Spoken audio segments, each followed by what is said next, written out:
Ellen, and you're watching Scientifia Mathematica. So, this is my first video, and by the title, I'm pretty sure you can tell that today I'm going to be explaining what biology is. And it might seem quite simple, but it really isn't. So, today, I'm going to be explaining what exactly is this interesting biology you always hear about. And before I tell you what it is, if you don't already know, you need to realize something. Biology is not just a word. It's made up of roots. It's made up of a root and a suffix. Biology, bio. The root bio. Here. It means life. Those three little letters meaning life. And logy is also known as a suffix. And it means the study of. And if you put it together, it doesn't take a genius to figure out. It's the study of life. Biology is simply life science. And while it is a branch of science, it's still a really, really broad term, meaning that it encompasses everything in life, like your cells, humans, and animals, and everything. Which is why today I'll be explaining what exactly it is, or not what it is, what it encompasses. The first thing is anatomy.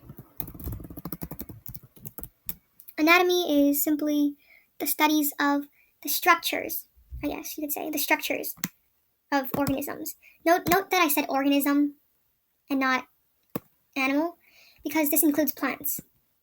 Plants are also alive, and they have anatomy, like their roots, the stems, the flowers, that's all part of it. But anatomy is typically studied in humans and animals. For example, if I said, what is part of your anatomy? Your eyes, your nose, your mouth, even your heart, your internal organs. That's all part of your anatomy because it's your physical traits. That's what anatomy is. And the second branch of biology is quite similar. It's known as physiology.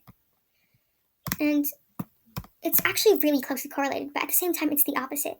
Because physiology is not the study of the structures, but the study of the functions of your anatomy. So take, for example, your organs and your organ systems, like your heart. Your heart functions by pumping blood around your body, taking oxygen to your muscles and cells. That would be what physiology is, the function. I'm not going to go into depth with these because they're not too important, because I won't exactly be teaching them. Anyway, the next one is known as cytology. Its name doesn't really give anything away, but we know it as the study of cells. Cells are essentially the building blocks of life. They make everything up that is living or was once alive. And so if you take a look closely, not closely, you need a microscope, but if you take a look through a microscope at, for example, your wooden table or a cork or anything that's made out of wood because it was once alive, even your own skin works too, you would see the individual cells. And they usually look something like this, like they're pretty round. And they have a little nucleus, and that's pretty much all you can see through a microscope. But they're insanely small. If I had to estimate, probably 1/10 the width of one single hair on your head, which is quite small already. So this thing is the one you see on the screen is actually huge, like huge. But it doesn't mean there aren't cells that big. An egg is a singular cell, which means the eggs you eat, the chicken eggs you have in your refrigerator, that's one cell. Those are exceptions. Those usually don't exist. In your body, the cells are really small. You can't see them. You just see skin. Even if you looked closely, as close as you could, even with your naked eye, you cannot see cells. And that's why it's studied with a microscope. The next one we know as ecology.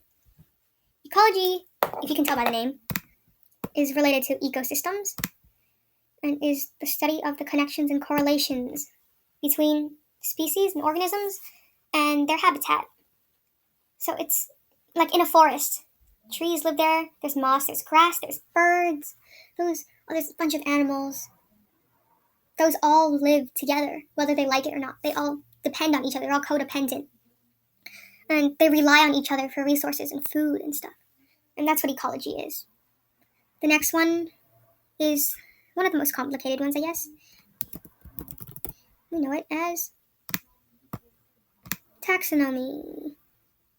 This is essentially the classification of animals into different groups that make up the scientific names of animals. And so,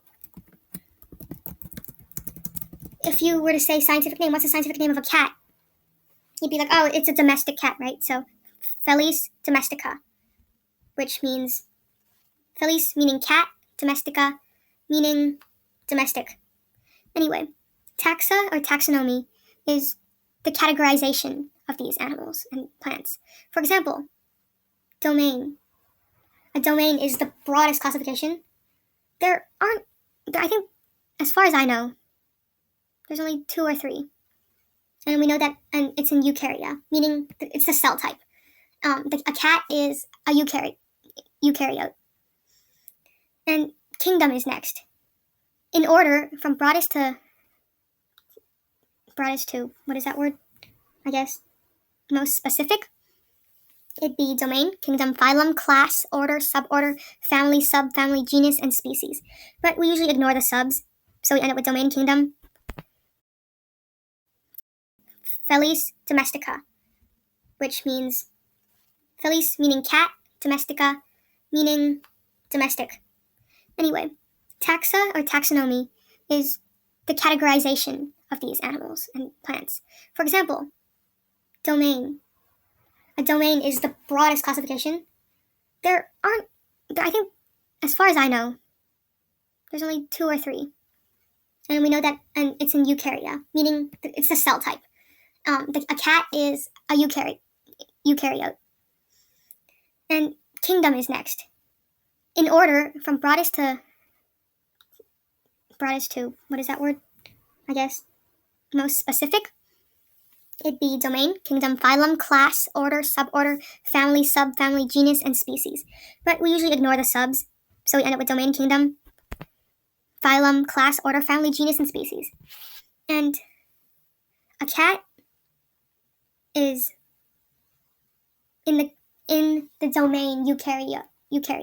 Kingdom, Animalia, meaning it's an animal. Phylum, Chordata, pretty much the same thing.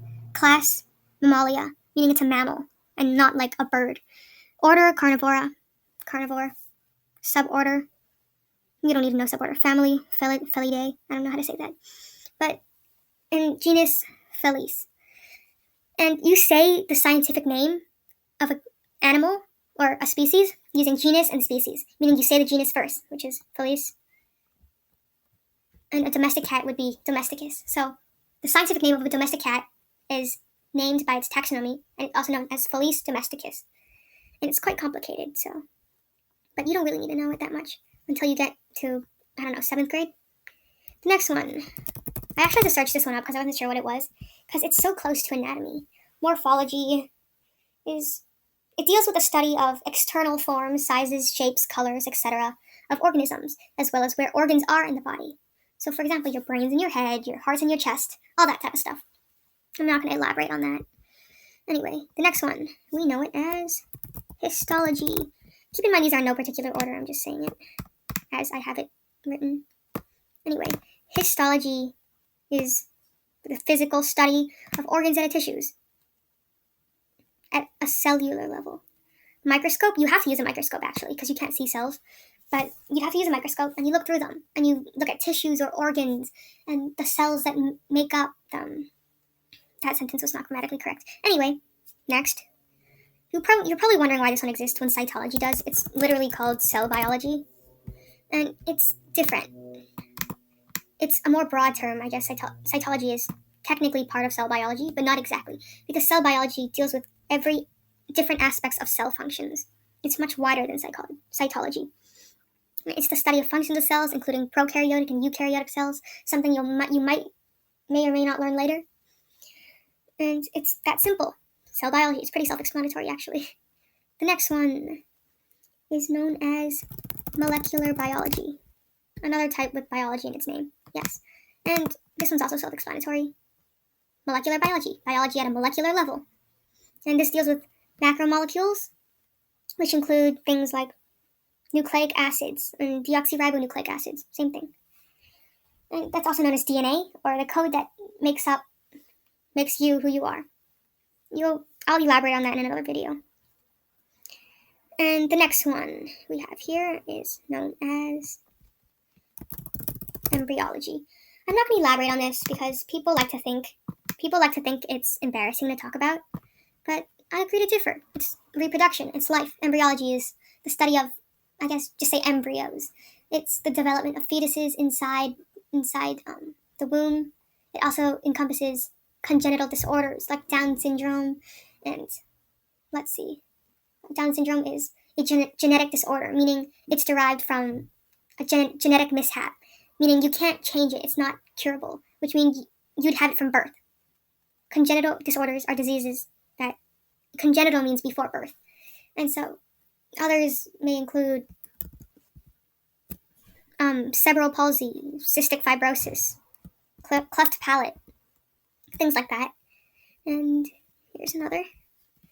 We know it as eugenics. Eugenics, even I've rarely heard of this, and you probably don't know what it is. It's different. It's the study of factors that often determine traits, kind of like genetics, but not really, because it's the desirable traits. It's the improvement of our genes. It's like take selective breeding, for example.